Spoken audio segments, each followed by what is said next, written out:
Good morning, everybody. This is Andy Mahmood from the Asians of the North, and I'm here at Radio Newcastle.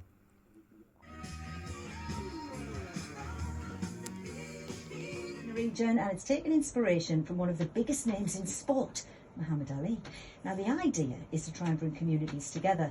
The Asians of the North Foundation has a focus on tackling misconceptions, inspiring young people, unity, because it's 50 years since Ali's famous visit to the region. So how do we get different communities talking and celebrating where they're from? Joining me in the studio to find out more is founder Annie. That's a great start, Annie. Andy Mahmood. Good morning, Andy. Good morning, Gilly. How are you doing? Not bad at all, apart from flipping coot. Oh, it's lovely, isn't it? It's lovely. Nice. Did you get any sleep last night? Yeah, absolutely not. No, I know. But that's an age thing. Me too. Pyjamas on, pyjamas off, and all it. that jazz. Now, tell me about the initiative. What's the plan? Right, Gilly, basically this is a platform about creating opportunities through unity, mentorship and shared experiences throughout all of our communities. Mm-hmm. So this is what we're going to do, and this is what we're hoping to achieve. So how do you do it then? Do I walk into a place to see people? Is things and conversations going to be happening online? How's it going to work? Yeah, right now we've got all of our socials, Instagram, Asians of the North. You can come on, you can register with us, you can leave your details and somebody will be in contact. It's a very new project. We just kicked it off on the 12th of June. That was our first event where we got people talking from different communities, different religions, different faiths. This is not a faith-based project, and it's not an Asian-based project. It's just celebrating Asian success in the Northeast, how we've unified communities throughout our history of being here. It's a people project. That's Absolutely. what it is. A lot of listeners will remember a time when neighbours knew each other, communities were certainly felt closer. Do you think we've lost some of that, or are they still there, bubbling beneath the surface? No, absolutely. We've built walls around homes now, CCTV, the Ring doorbell, definitely, and start taking on topics and not being scared of, we're scared of our own shadows. This is what we can say and what we can't say. And I've grew up in a predominantly white community. 32 years I've worked out of Cramlin, Northumberland, Ashington, Backworth, Whitley Bay, the whole areas. I was 18, well, no, actually I was about 14, 15 when I first had my first business, so I know what it's like. I know what other communities are feeling as well. And when we talk about role models, the idea, the role model that you've chosen is somebody that we all know globally. Why was Muhammad Ali chosen? What was it about him that inspired you? Well, I was 1 year old when he came here. By the time I was 5, we used to sit watching Muhammad Ali jump around the screen, shouting he was the greatest, and everybody loved him. And when we opened our front door down at Arthur's Hill, nobody really loved us around that time. It was quite rough, and I would say it was quite prejudiced and racist at the time.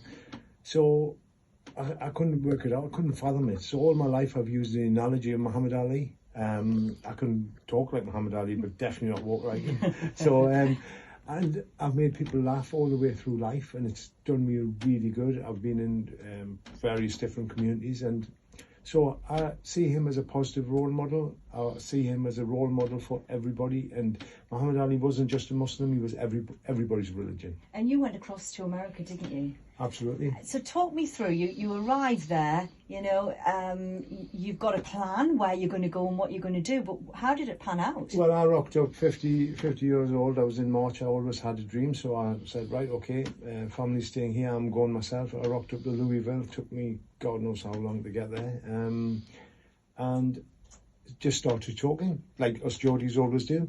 And the guy says to me, so which part of Scotland are you from? Of course they do. They've got out of Wales. Basically, what happened is I spoke to KJ Martin, the Vice President of the Muhammad Ali Centre. Anyway, we were there. It's a very humbling experience because the Muhammad Ali Centre is an educational centre more than a museum. It's the biggest thing I've ever seen for one guy. I mean, it's the size of the Baltic, if not bigger. Oh, wow. And so we went over, we discussed things, never heard nothing more from them until the 13th of May, and they've sent us an email to say, look, there's a collaboration available here. which I think is a massive thing for us in the northeast. Do you think it was you, Geordie Patler, that did the Oh, charm? yeah, I was absolutely. I mean, I think I reminded them so much of Ali. They're thinking, and Shields, and you throwing in all the names. Yeah, I can imagine, Andy. all about my boxing career and stuff, But yeah, so we went over, and a gentleman called Graham Shelby, the film director of the last documentary for the City of Alleys, we had a Zoom call. He's allowed me to use his film. He sent me a beautiful, humbling message of how grateful he is for us. And I mean, he had 1 billion people watch his eulogy that he wrote for Ali, and he was from Louisville. So this guy's got 88% on Rotten Tomatoes. Amazing. He's the big deal, isn't he? He's a big deal. Absolutely big deal. So then moving forward, because next year will be a special anniversary from Muhammad Ali being in the region. Yeah. So what is the plan leading up to that point? The plan is to get every community involved. Every community. We're trying to get... I was actually just in touch with KJ Martin yesterday. I'm going to be ringing him today. The plan is to get a piece of Tyneside in their art gallery. They've got a huge gallery, like I said, the size of the Baltic, and we deserve a place there. And what we want is, we want everybody seems to have a story. The man and the dog has a story about Muhammad Ali, the priest in the mosque has the imam in the mosque, the priest in the church, everybody has a story. We want these stories, and we want to take a piece of Tyneside across there for this. So how do we do it? Do people need to get in touch with you, submit ideas? How Absolutely. Well, what we want them to do is come onto our Instagram site, Asians of the North. We want them to leave us their details or leave us just snippets of what it meant for them. And that's what we want. And we want to utilise this. We want to do the 4 days Ali was here. And we want to create a collage or depending on what they're going to allow us to do, if they're going to allow us to do. But we're going to bully them to allow us to do, because we deserve that spot there.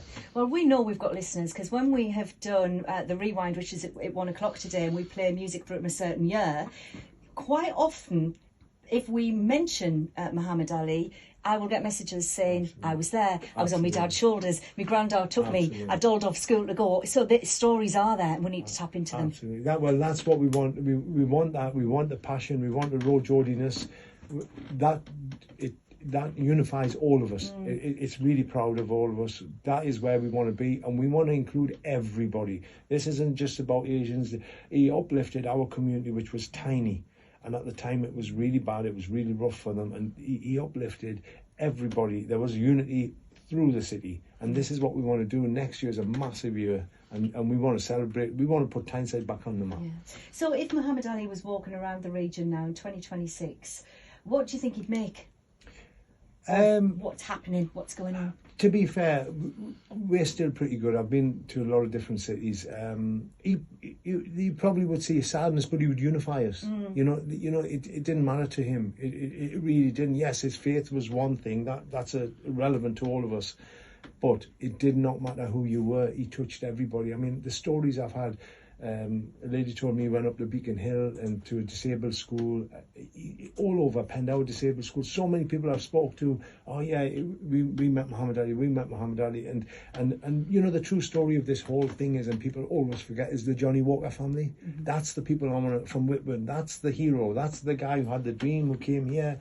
He was a cleaner in Granger Park Boys Club, and by the way, Granger Park Boys Club, I had a meeting with them yesterday. They are the heart of the story. This is why they came. They're so eager to work with us now. They are saying, look, this is a massive, amazing. And we want also the Asian community to be part of our club, because we're in the West End and we don't get a lot of them. We do get a lot, but we should be having more. And why is this? And I said, right, well, we're going to do a unifying project together. So the idea is Instagram. Give me that Instagram handle again, and then people can get in touch with you directly. The Instagram is simple, Asians of the North. Simple as that.